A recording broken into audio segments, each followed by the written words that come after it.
All right, well, welcome and good morning. My name is John Mazzara. I'm with Remax Results.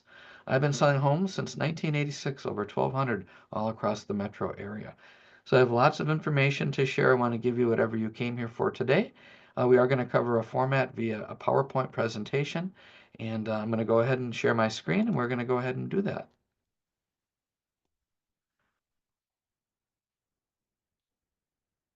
All right, can everybody share? Can everybody see the PowerPoint? Yes. Fantastic. Okay, so Yes. this is, you can see that, Lakivia? Yes, I can. Okay, perfect. So this is entitled Twin Cities First Time Home Buyer Class. Don't make these costly mistakes. We're going to run through them. Okay, so the first one, as a first time buyer, do you ever feel concerned, stressed out, intimidated, anxious, uncertain, and not sure where to start? Well, if this is you, by the end of this class, we're going to have all of those feelings gone away. We're going to overcome those today and give you lots of information so you feel confident being a home buyer. This is me, John Mazzara. I'm a broker associate with Remax Results. Sold over 1,200 homes all across the metro. I work both sides of the river. So some people stop at the river. I work both sides, having grown up also on both sides. I work with buyers, sellers, and investors. I know the programs and the lenders that can provide them. And I'm determined, if you want my help, to find you the right home. Okay, you can check out my reviews, and I'm happy to provide references. I have many, many satisfied clients, and I would like to include you in the future. What does a realtor do? Well, we try to make it look really easy, but these are the things that are going on behind the scenes that we're doing that we're not necessarily showing to you. But these are kind of a list of the duties and responsibilities that an agent does. So I won't read all 111 of them, but they'll be referenced in your PowerPoint replay so that you can watch this and read them later. Initially, when we first start working with somebody, we have to go over what's called agency. And agency breaks out who's doing what in the transaction, basically the duties of the agent to the buyer and the seller. And so there's somebody that represents the buyer, somebody that represents the seller. Sometimes it's the same company or the same agent representing both parties. That's called dual agency. And sometimes we do the paperwork for you on your behalf. Maybe you're buying a friend or relative's property. That's called facilitation. So those are the four ways that you can interact with an agent, and it explains the duties of the agent. Also, you'll notice in the bottom in big bold letters, a notice of predatory offenders. So in the event that you are concerned about the location of a predatory offender in reference to where your new property is, you can go ahead and look that up online or by making a phone call. Ultimately, before we can go out and look at properties, we have to do one of two things. We either have to enter into a short-term showing contract that expires in 7 days, or we enter into a contract for representation. There will be a cost associated for representation, which we typically are going to ask that the seller pay for on your behalf when we negotiate the purchase agreement. So that's something I would discuss with you in more detail, but just know before you can actually walk through a home with an agent, unless you're walking into an open house, is to either enter a contract for representation or have a home showing contract arrangement. So this is where you can get some data. Now, this used to be an open website, and most recently they closed it. But if we were to go to mplsrealtor.com and I logged in, I can pull up all the data and show you the trends. Now, this shows back in July what was happening with the median sales price, the percent of original list to sale price, and months of inventory.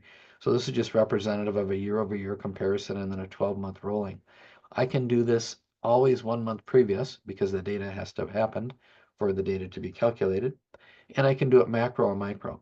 So I can do it across the Twin Cities and a little beyond. I can do it by a county, like Hennepin County, for example, or I can do it to a city, Maple Grove, Plymouth, whatever it might be. So I can do the drill down and show you so that you have an expectation of what homes cost in that particular community. And if the home prices are exceeding what you're qualified for, then we might eliminate that community in your search or just not be prepared necessarily as well, and with an expectation that we're going to get it in that community. Okay, so what are the steps to home ownership? Well, one is to get information, to come to a class like this to learn the process. Then you're going to meet with a lender of your choice, And that lender will be determined generally by your program, the programs that you're going to necessarily use, because not all lenders offer all the programs, especially for first-time buyers. If you plan to use a down payment assistance program called a DAP, not all lenders can deliver all the DAPs. Some can do some can do none. So if you're speaking with the wrong lender, you'll not hear about down payment assistance, which means that you may have to save on your own the amount necessary, which might keep you out of the housing market longer than you needed. Meaning you can buy a home today with as little as $1,000 of your own money, utilizing the down payment assistance program from the Minnesota Housing Finance Agency, MHFA. There are income and credit limitations, of course, but the income is relatively high and the credit is relatively low. It's 650 for most of their programs. But if you walk into a lender that doesn't offer that program, you're not going to hear about that program. That's why it's important that you get the information, you seek it out. And being myself, having done this 39 years, I'm aware of lenders that can deliver not only MHFA, but also proprietary loan programs. So I'm going to recommend that you work with me, but if you don't want to work with me, make sure you work with somebody that can guide you into the right direction of the programs and the lenders that might be able to provide them. Normally, you're going to be working with a down payment assistance program in addition to an underlying loan program that's either a conventional loan and VA loan or a FHA loan. Now, VA is only for veterans, so if you're a veteran, thank you for your service, and you have some special mortgage programs open to you. If you're not a veteran, then you'll be using a conventional or an FHA or even a proprietary lender program. Once you figure out the financing based on your budget, based on what you need, then we set up a search for you via the MLS. And the MLS is superior to a Zillow search or a Realtor.com search because the MLS is the source. Everybody else redisplays the MLS. So when I set up a search for you from the MLS, it doesn't get any more pure. That's the search you want to rely on. And then when homes come up, we go out and we look at them. So that's house hunting with your favorite realtor. We search for the right home in your budget until we find it. We make an offer and negotiate. Now we're in the spring market as we're recording this. The spring market typically is your busiest season. So expect the most amount of inventory, but also expect the most amount of competition. Once you buy it and you get it under contract, you may decide to have a home inspection. And if you're buying a multifamily, i.e. a condo or townhouse, then there will be a condominium document review period that consists of 10 days to review the rules, regulations, and bylaws and all the financials to make sure that that's what you want to do. Once all of that's completed, we move to an appraisal, and then the title work is ordered to make sure that title can be passed to you. Then the loan is finalized. Your lender approves you and ships the documents over to a title company where you'll be signing for about an hour. And you close, you get the keys, seller gets the check, and you get to move in and plan a holiday with your family. Here's what it looks like graphically.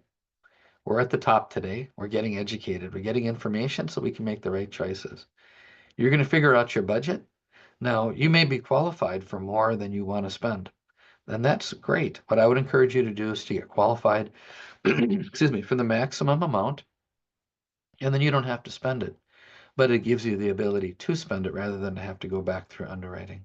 So go ahead and get approved for the maximum, get your letter for the maximum pre-approval amount, and then shop for a range that's comfortable for you. We go ahead and again set up that search and we go out and look at houses. We negotiate on a purchase agreement. And if you like it in this market today, because there's a lack of inventory, you're likely to end up in a multiple offer. And I'm going to give you at that time the tips that I have to have you hopefully win that multiple offer, things that'll skew things in your favor. Once we get a contract, you're going to have a home inspection, and you can have up to 5 different types of inspections. Or really, it's unlimited, but there are 5 that you can generally purchase from a company. And then once you decide what inspections you're going to do, you have those completed. We review those. If there's negotiations to be had, we negotiate from that. And then again, you move on to the appraisal and title work, and then a closing. Here it is one more time in a home buyer checklist. of what you're going to do. You're going to determine what you can afford. You're going to pick your lender. You're going to pick your agent. You're going to pick your areas. We set up the minimums based on what would be acceptable for you for a house. We start viewing properties until we find the right one to buy, and then we put it all together.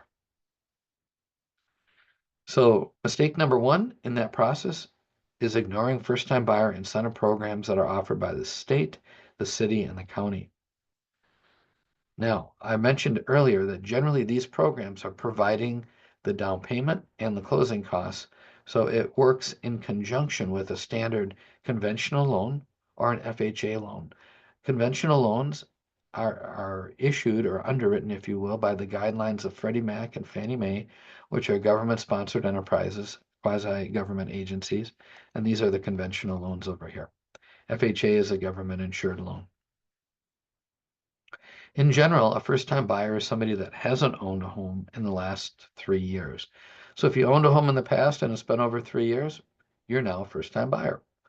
Now, that's different than the first generation buyer. So a program that came out in the last 12 months is called the first generation buyer, which means that you're the first generation in your family, meaning your parents or yourself did not own a home. If that's the case, then you're eligible for special monies from different cities. For example, Woodbury, also Edina, and then the state of Minnesota. So there's special monies that are first generation only. That's different than first time buyer.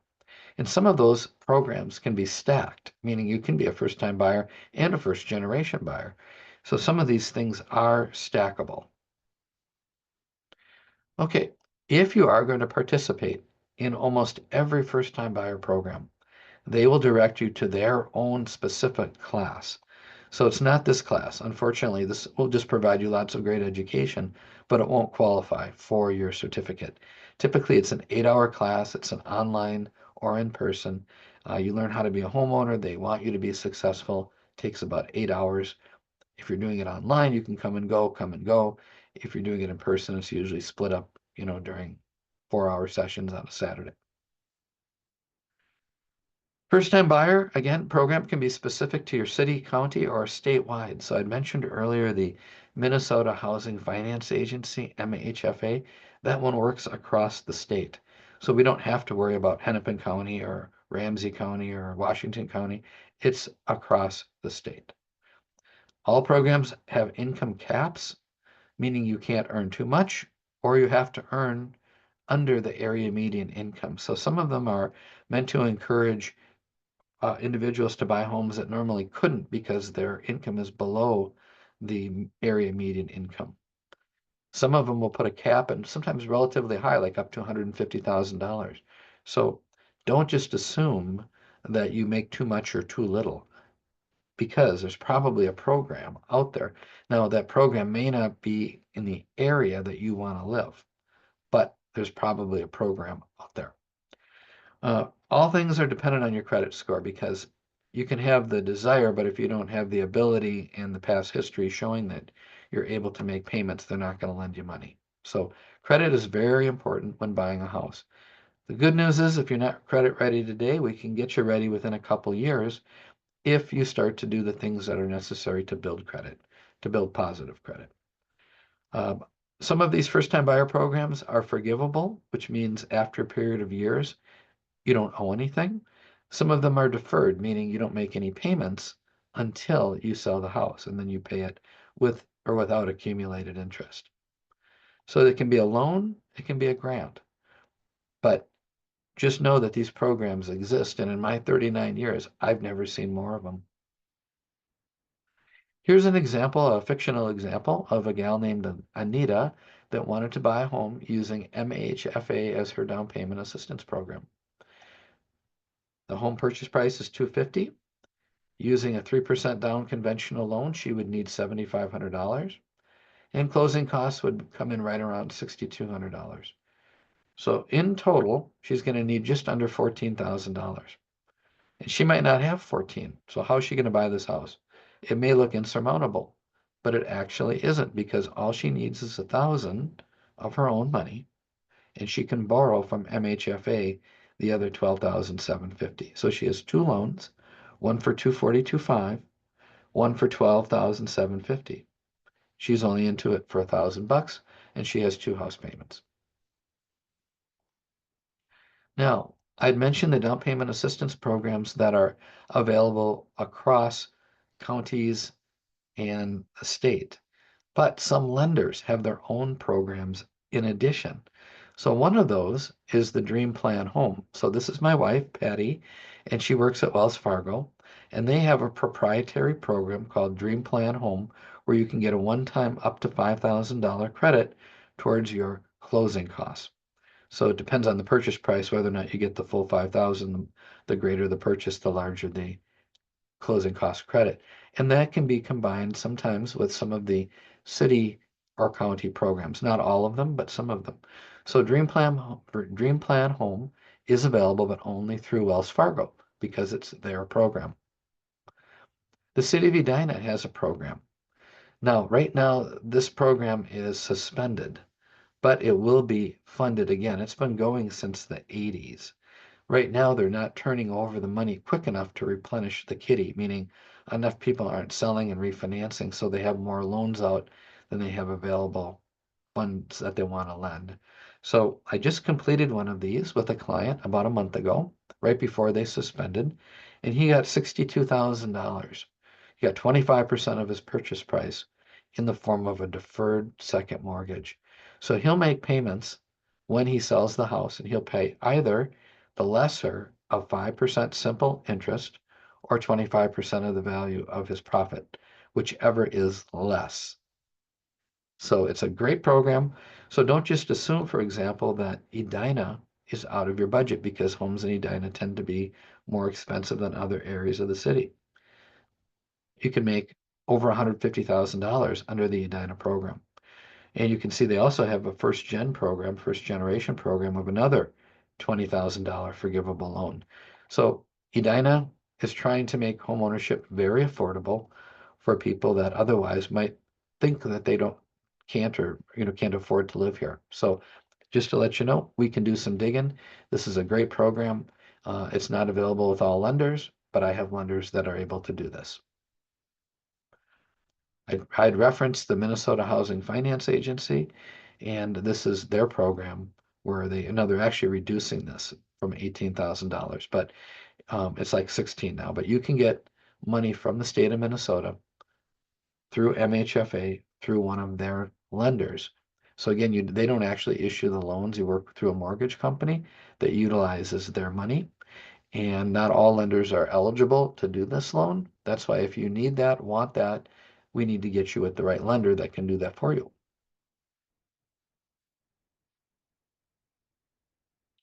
Here's the first generation program that I mentioned. Now, this program came out and quickly ran out of money on the 35,000 side. So you can see they had 50 million available, $35,000. It was forgivable half at 10 years and half at 20. So if you lived in your home 20 years, that was free money. That money's gone. Now we have just the community fund, and you can see there it's up to $32,000. It's 10% of the purchase price. So if you buy a home for $250,000, then it'd be $25,000, for example. But it's forgivable at 20% increments over a 5-year period of time. So it's a quicker forgiveness of the money, 5 years, albeit a little bit smaller amount of money. They still have money as of this recording. Whether or not these two programs are funded in the future again is a complete unknown. This came out of our $18 billion surplus, which now we're running a $6 billion deficit for the next year. So I don't know that this fund will come back. So this would be a reason why you would want to do something sooner than later because it's here today and might be gone tomorrow. But it's a great program if you are a first generation home buyer. You can see there are income limitations as well. So here we go over it again, the first gen program. This program is out of money, the 50 million, 100 million still has funds. Okay, so the type of underlying mortgages, we have conventional, where everybody is eligible. We have FHA, where everyone, again, is eligible. It's always subject to your income and your credit. In a VA loan, where only veterans are eligible. Now, VA loans allows a veteran to buy with nothing down and, to use their eligibility, their DD 214 eligibility from serving honorably in the service with a discharge. So they get to buy a house with no down payment. There's also a loan called USDA that's available for outlying areas that are more rural that also allows for 100% financing. We don't do a lot of those, or I don't, because I don't do a lot of work out in the rural areas. But in those areas, notably, let's say on the edge of Buffalo, for example, you could utilize a program like that. A conventional home loan is a home buyer's loan that is not offered or secured by the government. It is insured, however, by a private lender if you don't put 20% or more down. That's called private mortgage insurance. FHA loans are insured by the government, and you pay mortgage insurance for that against your default. That's what mortgage insurance is providing. It isn't protecting you, it's protecting the lender if you were not to make the payment and they had to foreclose. And if they took a loss, then they would look to the insurance company to pay. That's why they allow a low down payment, because they're like, hey, I'll lend the money, but if it doesn't work out, if you don't make the payments, we got to foreclose. I'll just turn it in for insurance to cover a portion of my losses. So that's what allows you to buy a home with a low down payment insurance. FHA loans, you can get in with as little as 3.5%. You can also get in with a lesser credit score. Now, some lenders have overlays, meaning they're like, yeah, I know there's no technically FHA credit score limit. We could go down as low as 500, but we won't make that loan, meaning we have our own overlay of rules, and many of them cap that at 640. So some are going down to 620, but 620 to 640 usually is where we see it. If you have a larger down payment available, but a lesser credit score, then up to underwriter discretion and the lender itself, they can underwrite that loan. So it is possible with a score in the 500s, with a larger down payment and a valid reason why your credit is where it is, that you could still buy a house. So if you're like, well, I like to go to Mystic Lake and I get myself in trouble, that's probably not going to work. However, if it's, well, I had an unforeseen medical bill and the costs were X, Y, and Z, and I had to pay the bill or I wouldn't be alive today, and therefore I fell behind in my other payments, that's a makes sense type of thing. So it depends why you have your credit issue, and they're going to probably need a letter of explanation. The seller on FHA loans can pay up to 6% towards your closing costs. Doesn't mean they're going to, but they're allowed to. So sometimes we can build the closing costs into your offer. The mortgage insurance on FHA is relatively low in comparison to that same credit score with a private mortgage insurance conventional loan. So private mortgage insurance on a conventional loan gets very expensive if your credit score is low. If you have very high credit scores, then it isn't that bad. But for low credit scores, the risk is greater, and then they charge you for that. FHA allows for higher debt to income ratios, meaning they let you use more of your income towards a mortgage payment. And you can choose between 15 or 30 or something in between, either a fixed rate or an adjustable rate. Fixed rate is just that, meaning nothing changes for that length of time period. An adjustable rate means it's fixed for a period of time, could be 5 years, 7 years, 10 years, and then fluctuates. Down payment assistance loans or grants are lender dependent, and not all programs will work with these products. So a lender's proprietary arm, for example, may not work with down payment assistance, but a conventional 30-year fix, for example, would. So we have to combine the product with the program, put it all together, and get you all set. This just does a comparison chart of why somebody would utilize FHA or conventional. FHA, in comparison to the least amount of conventional down payment, is 0.5% more, from 3.5 to 3. The credit score, though, on FHA is much lower. Not all lenders, though, again, are going to be able to do that. Conventional loans, you can go down to 620 to 640 on some products. Maximum debt to income ratio, usually under 50% on both products. The higher the credit score, the more they allow you to use because you've demonstrated to the world that you're able to handle and manage credit and debt, and they're going to give you credit for that. Loan limits have gone up. I've got to adjust this because they've increased for 2025. And minimum out-of-pocket contribution. You can come up with a down payment again of as little as $1,000, but if you're unable to use the Minnesota Housing Finance Agency funds, where else can you get the money? Well, it could be a gift. It could be from your 401k loan. Could be a liquidation of an IRA. So there's different ways that we can find the money and discuss with you on how you can come up with the down payment if you don't have it today. Because many first-time buyers would love to buy if they knew that they could buy, but they're told erroneously that they need a larger down payment. If there's one thing we learned today, it's what? We can buy a house with as little as $1,000 down, potentially utilizing MHFA. So that's one of the things that we want to make sure that we do, if that's necessary, that we take a look at that. Okay, let's take a look at the next slide. What you can't use for a down payment: borrowed money in any form. Credit card cash advance, unacceptable. Can't do that. Your willingness to pay the loan is based on your credit history and the home collateral itself.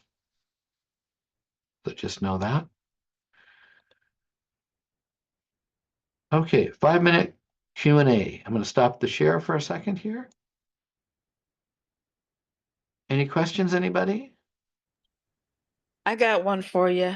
Okay, If you were not added to the mortgage, being that, like my husband bought the house before we had got married, would that be considered but I did have to sign off on it when we sold it. Is that considered I'm a homeowner and I skipped the first time homeowners opportunity? You get what I'm saying? yes, I do. The answer is, well, has it been over 3 years since you were on It's that? been over 13. Oh, okay. So you are a first-time buyer again. Okay. Absolutely. Okay. You're not a first-generation home buyer, Okay. but you are a first-time buyer. So Okay. yes, the fact that you were on it. If you marry somebody that owns a house and you file taxes together, and you're married, you have effectively given up your first-time buyer status. So, Okay. but Uh, it replenishes after 3 years under most programs. Now, there's probably a program that'll say no, but under most programs, you are a first-time buyer. Okay. Good. Thank you. You betcha. Any other questions? Is there any other programs that like African American people can apply for to get like more money to put toward a down payment? Oh my gosh. The answer is yes. So, um, let me, okay, so let me kind of explain it to you this way. When we buy a house and we look up a house and we look Mhm. under the MLS, or in the MLS, there's a little button, and the little button says available programs, and there Mhm. might be 12 programs. When we go down those programs, some say specific to African American. Okay. So there are some. Now, I think some of that is going to disappear. However, and then they're going to make them available for all parties. Mhm. But in the past, and concurrently, like right now, there are some that are out there, like where you can get like $50,000. Really? And yeah, and if you self-identify. So part of it is, how do I know if you are or you're not? I mean, we all came from Lucy in Africa, right? At one. Right. You're pretty knowledgeable. Yeah. So does that mean I'm African American? Well, I'm half Italian, a quarter French, and a quarter Czech. So, but I I guess. got a little Italian me too, so yep, keep talking. So realistically, could I qualify? Since Lucy's in my background somewhere, Mhm. I don't know. I self-identify as white, so for me, since that's where I identify, I would probably say no. But if I'd changed my identification, then I would say yes. So Gotcha. It's I got to be guess something that's been going on in your whole life to identify it's got to be what you've been putting on every application, every form, every driver's license. I mean, it's got to be that, right? Well, see, that's the thing. Some of them don't even, I mean, they're gonna let you decide. Oh, So okay. it's between you and God, put it that way. Amen. Right there, you go. Um, and then the other part of that is there's Islamic financing. So if you, when you're done watching this and recording this, go back out to my YouTube channel and watch my program from Guidance Financial. Now, some people, due to their religious beliefs, don't want to pay interest. So you need what's called a Sharia compliant loan, which means a loan that doesn't charge interest. It creates profit. So to learn more about that loan, I have a whole 40-minute video from Guidance Financial where I interview the individuals. Now, the reason I bring that up is their loan is available for anybody. So you do not have to be Muslim. It is for Muslims that don't want to pay interest, but it doesn't mean that a non-Muslim couldn't utilize that loan.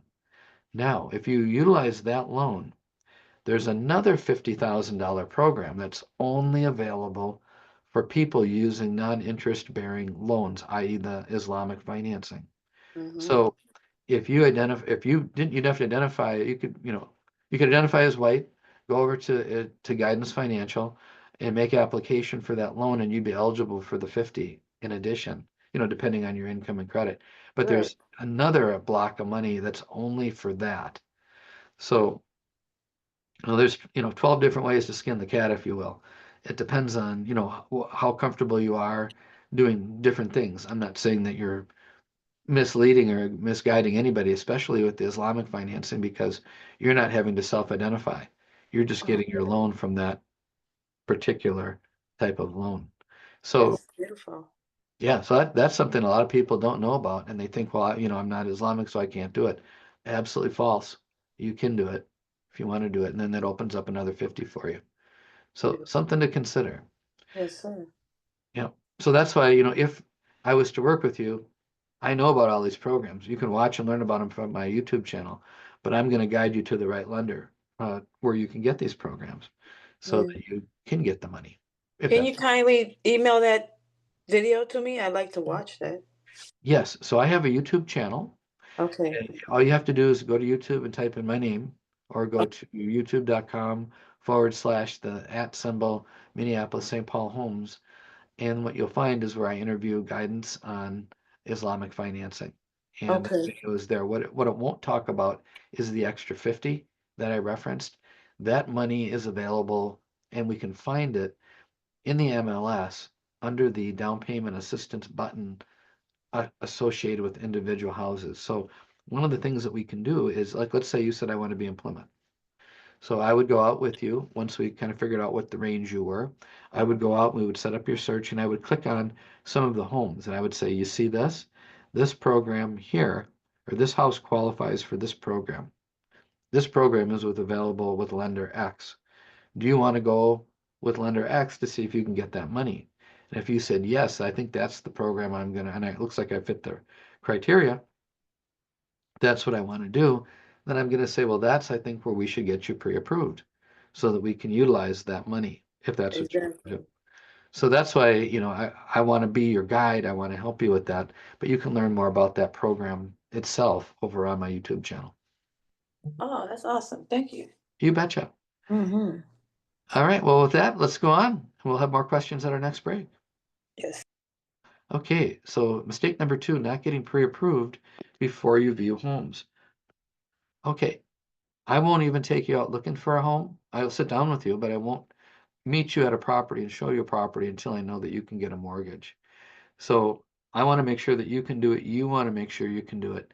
We both have busy schedules and don't want to waste our time. We want to look at what we're qualified for, which is why we do the mortgage portion after our slight first meeting. Then we move into the loan approval process. We find the lender for you based on what you need for down payment assistance if you need that, and or programs that you want to use, guide you to that lender, get you pre-approved. What they're going to look at is your income and your credit and your availability for a down payment. Those are the 3 pillars of buying a house. Your pre-qualification is based on what I just mentioned. And getting pre-qualified is for your benefit as well as everybody else's. A seller doesn't want you in their home nor negotiating with you until they know that you can actually complete the transaction. So why pretend you can buy it? Either you can or you can't. And that's the purpose of the pre-approval. So you go in strong, everybody knows that you can complete it if we can come to an agreement, on terms of price and maybe, some repairs or whatever it is. But they know that you have the ability to complete the transaction. For a loan approval, what you want to do is have everything kind of remain the way it is today. You're approved for your loan as a snapshot in time, meaning I'm working over here, I'm earning this amount of money, I have this amount of down payment, I have this kind of a credit score. So it's a static, this is who I am. If things are moving around and you're buying cars, refinancing debt, consolidating different things, all of a sudden all of those variables are changing, and sometimes for the worse. So we want you to do your, let's say, student loan consolidations or credit card consolidations in advance of making your loan application. So you can go in static, not variable. A pre-approval is underwritten where the underwriter has reviewed your income, your credit, and your down payment source.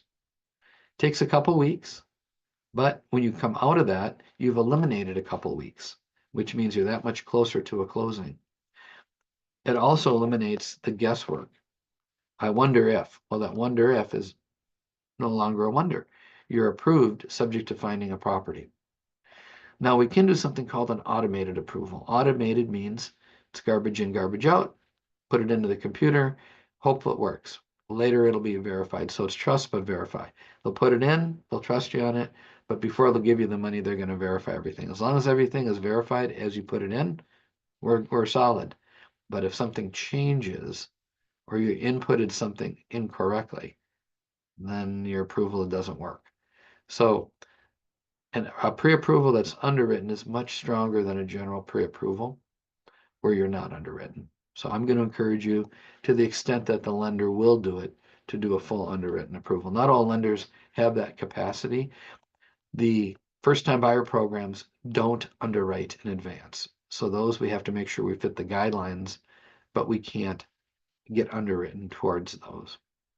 So we're going to make sure we qualify by looking at the guidelines with the lender. Therefore, we know that we can or can't meet them. Okay, guaranteed pre-approval advantage. You shop with confidence because you know what you can buy.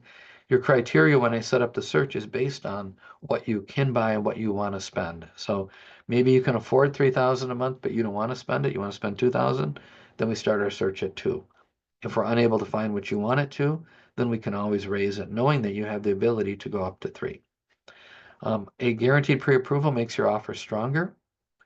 It saves time, eliminates a couple of weeks up front, which means you can close a couple of weeks quicker.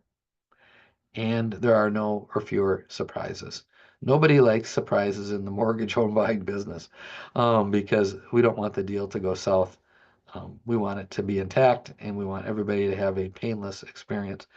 Like I say, I've been doing this 39 years. I've seen normally just about everything, but every year there's something, even though I'm very experienced, even though I still run into things at least once a year that I'm surprised by. So generally, we're trying to eliminate surprises and make the transaction smooth. Mistake number 3 is using the wrong lender. I've talked about that a couple times.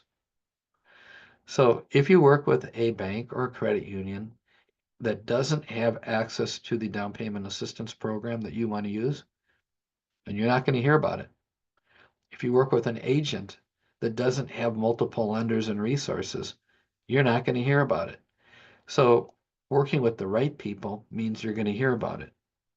And I've helped people utilize all sorts of down payment assistance programs, and it's very exciting. I helped somebody in the Rondo neighborhood get the $90,000. I helped somebody in the Edina program. I did 5 of the first gen, so I do quite a bit.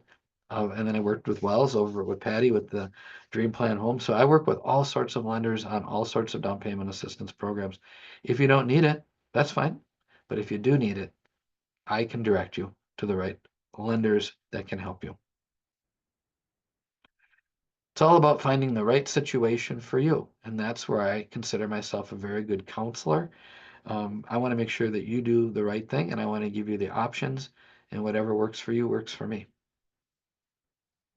Is a 30-year fixed mortgage always right?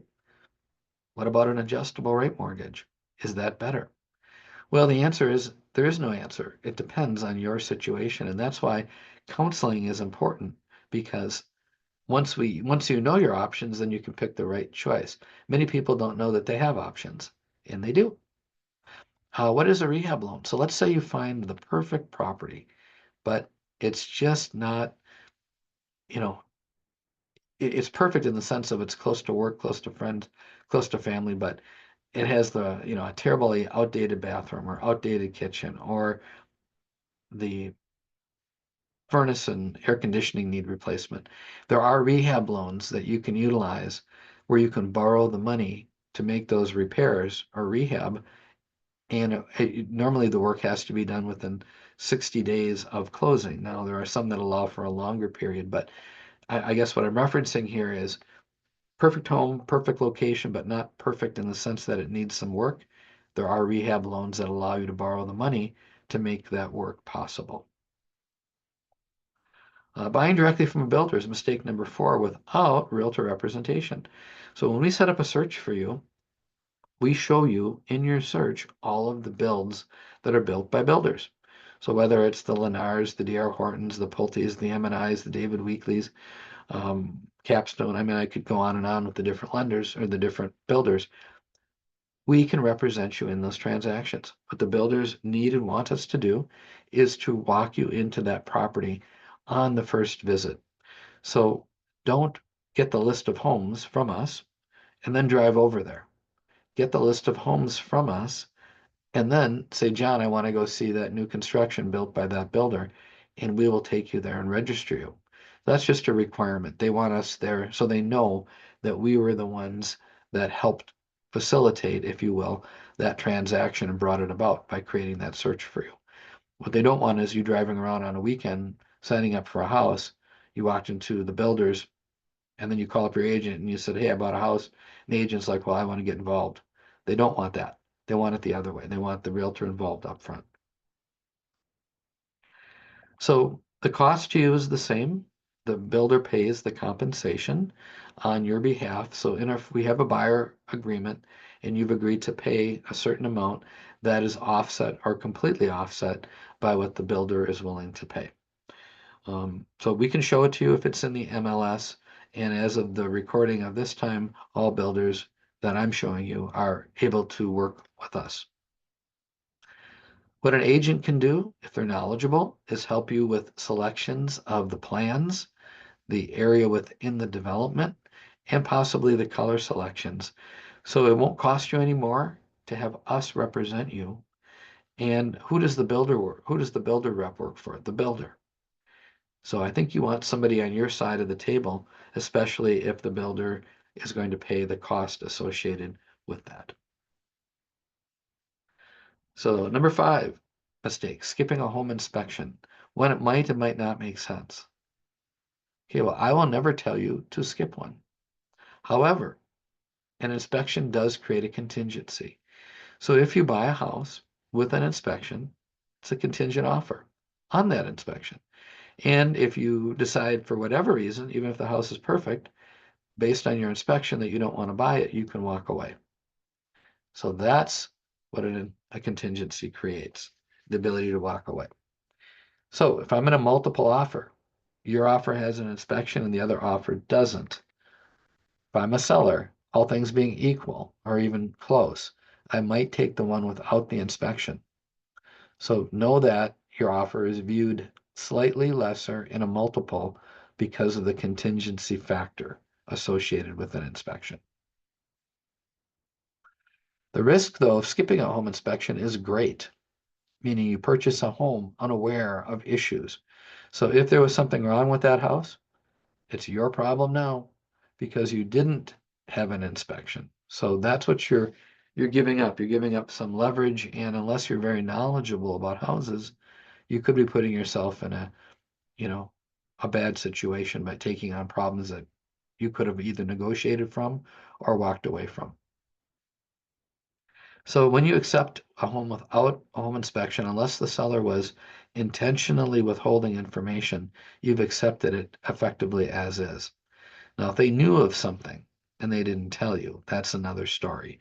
But if they didn't know and you didn't know and only an inspection would have found it, and then later you find it after you own it, you have, I'm going to say, limited to no recourse because the seller had no knowledge. So how can they be held responsible for what they didn't know and you waived by not having the inspection? So just know an inspection is, I think, a very valuable part of a transaction, especially with older homes. So that means something that's probably over 25 years. I think it's very important, especially if you're buying a home that's 50 to maybe 100 years old, that might have all sorts of various decades of improvements, meaning the original sewer line, the 1920 electrical, the, whatever. So there's different degrees of obsolescence in older homes and different times that things were up to code that aren't up to code today. With that in mind, just know that an older home is just that. It's an older home. So they're not going to build you a new home. If you want a new home, then we can do that. We just have to go buy a new one. But don't expect an existing seller of an older house to build you a new home up to code for a home that's 100 years old. You'll never buy a home on that basis. So there will be some give and take and acceptance when you buy an older home. Mistake number 6, skipping the condo document review period.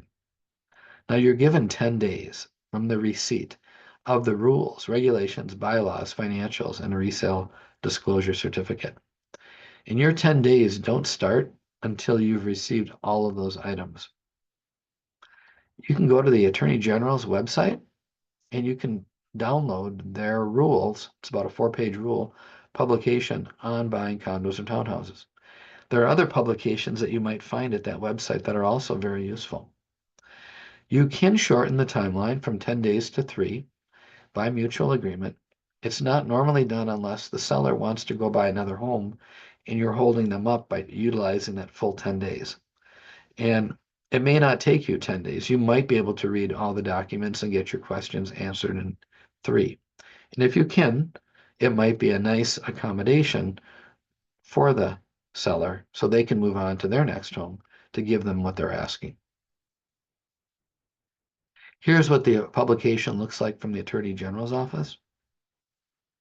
That's page 1 of 4. Here's what the MLS search looks like. So once you meet with me, we figure out the lender and the program, kind of figure out where you're going to land and price range and area. Then we set up the search. So these are the criteria. We pick coming soon and active, and then we put in the minimums, meaning this would be the price range I think I'm going to fall in, and these are the minimum number of bedrooms and baths and so on and so forth.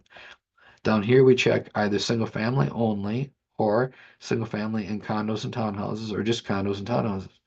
So we identify what you need, what you want, and we set up a search. We look at what's available today. I call that the baseline.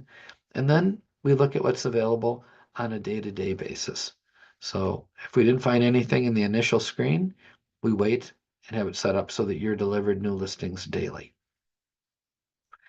This is where I mentioned the programs under the listing. So let me go back for a second. No, I don't have a listing pulled up. So under each listing, there'll be a spot where you can click and it says down payment assistance programs. So remember you asked me about the African American program?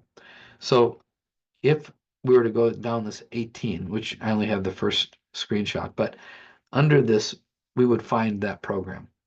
And then if you said, that's what I want to learn more about, then I would say, okay, here's the lender you need to speak to, and then let's have you talk to them.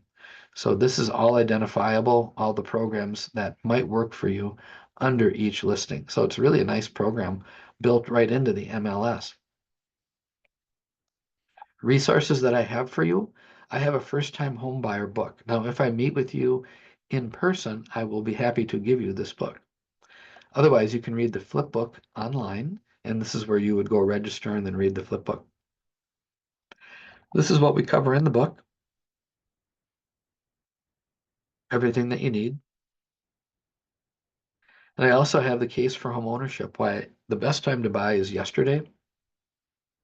Every day that you wait, in my opinion, the cost will go up. So if you come to this class 5 years from now, I'll still be here, but the prices won't be. They'll be probably significantly higher, and you wished you bought 5 years ago. So I'm going to encourage you to do and look into home ownership now and buy sooner rather than later. You can always refinance if the rates drop. But if rates drop, more buyers are going to come into the market. And if more buyers come into the market, they're going to bid the prices up because we don't have enough inventory. So date the rate, marry the home, refinance in the future. And I personally think that you'll have an opportunity to refinance within 18 months. That's my guess. Could be wrong, but I think rates are going to be coming down. Other resources I have for you, your friends, and your family are besides my first time buyer book, a home selling secrets book, a downsizing book, and investing in real estate, a couple of books. So I have resources. I help buyers, I help sellers, I help investors. Here's my YouTube channel that I mentioned, and you could go there, Kathleen, to watch the presentation on Islamic financing. And that's where you can get access to that other $50,000 program that I mentioned, utilizing Guidance Financial as your lender. So how do you feel today? Hopefully excited, confident, informed, and ready to get started. So you can get started with me a couple of different ways. You can go out to the first website here and book on Calendly. So you can go right out to Calendly, pick a time. I will get back to you and confirm that time. You can start your search if you want to just bounce around on my website. You can do that. Or of course you can call me or email me. Now I am recording this, so when I'm done, I'm going to send this out as a replay so everybody can rewatch it or share it. And then, like I said, I have other classes that I've taught, other programs on my YouTube channel that you might enjoy. When you go to the Calendly link, it's going to look something like this. You're going to pick the date, you're going to pick the time, and then we're going to set up a time to get together. I, of course, don't discriminate. I want everybody to buy a house, and I want to help you buy a house. I work with everyone, so just know that. And I want you to get as many programs as you can stack. If it's out there, let's get you some money. I also created a little survey for you, 7-question survey. If you go and take the survey, I will send you a travel certificate that looks like this. Now, the one I'll send you is for Las Vegas. It's for 3 nights. There is a cost associated with activating. You pay the room tax and the fees, but it's cheap. So you're probably going to be either at the Westgate or the Rio. Depends on what they have for availability, but and it could be a different resort altogether. But if you like Las Vegas, like I like Las Vegas. If you'd like to go there on the cheap, this would be one way to do that, and you're going to get that travel certificate. It's complimentary. Again, there is a cost associated with activating it, and there's a timeline of which you must use it. There is a 0 timeshare presentation requirement, just so you know. And that's me. Take a shot of this so you can reach me. And with that, I'm going to stop the share and I'm going to open it up for questions. Any questions about anything I didn't cover, did cover, you want to cover? Um, oh, I got a question for you. Just say you have 3 people or 4 people signing up for the mortgage to be Mhm. responsible for the mortgage. Yes. And 2 of them or one of them might be on Social Security or some sort of disability, which is a consistent lucrative amount. But would that affect them to be on there as far as on the mortgage? I mean, would it be counted as income to add to the mortgage for the, you know Uh, what I mean? yep. I know exactly what you're asking. Does Social Security, disability, or even Section 8 count as mortgage income? And the answer is yes, it does. So you can utilize a sustainable, regular sources of income, regardless of where it's coming from, as qualifiable income. So yes, if you had Social Security income, disability or otherwise, doesn't matter. It's income. And if you have that award, you have that award. So Mhm. you're going to receive it. and that's qualifiable income. That's the same as a job. So Nice. not going to hurt you one bit. Okay, that's all I have so far. Okay, cool.